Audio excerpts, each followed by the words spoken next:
sobrang dami ng memorable experiences ko dito because 3 taon ako dito sa Batang Quiapo. But, alam mo, siyempre, inaabangan lahat ng tao yung pagharap namin ni Ramon. Lalong-lalo yung pagharap namin ni Tanggol. Lahat ng gulpiya namin, lahat ng mga barila namin. Siyempre, siguro, natikman ko na lahat siguro ng luya dito sa Pilipinas. Dahil halos araw-araw, halos lahat ng taping namin, sumisigaw ako, sumisigaw ang rigor, galit parati. At isa sa pinaka-memorable ko siguro dito ay yung nadala ni Rigor ang kabit niya sa sariling bahay niya at napaintindi niya sa asawa niya si Marites na hindi, dapat dito to si Lena. Alam mo, kaya nga si Coco Martin ay talagang creative genius dahil bago mangyari yun, sobrang concern ako doon. Sabi ko sa kanya, "Ko, hindi ka ba natatakot na baka ma-turn off sa atin ng tao?" Alam mo, sabi niya lang, "Hindi, Kuya Jan. Ako gusto ko yung ginagawa natin, yung mga hindi pangkaraniwan. Hindi yung nakita na nila sa isang teleserye." Kaya sobrang hats off ko kay Coco, sobrang bilib ako. Dahil talagang naitawid namin yun. And I think, kung hindi man first time to, ang tagal na hindi ginagawa yun.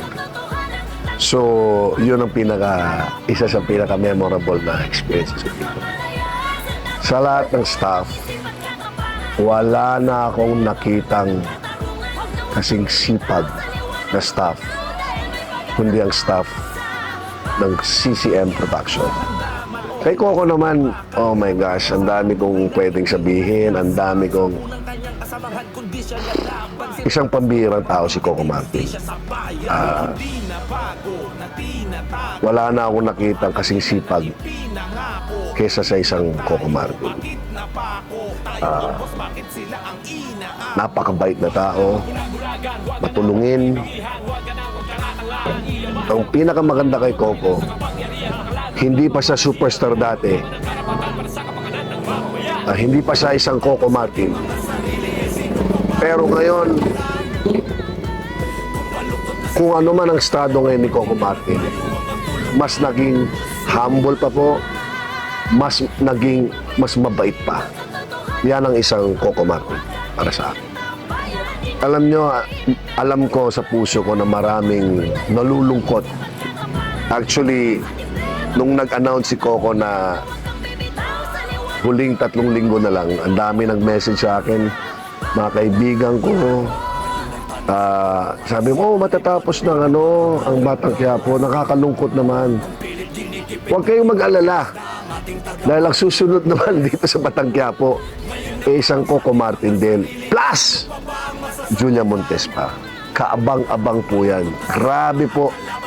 Alam nyo, kaya nga ang sarap bilang isang artista. Napakasarap makatrabaho kay isang Coco Martin. At syempre ang isang Julia Montes. Dahil alam mo kung paano sila magtrabaho sa isang teleserye. They give it their all, you know. Wala silang tinitira. At iba talagang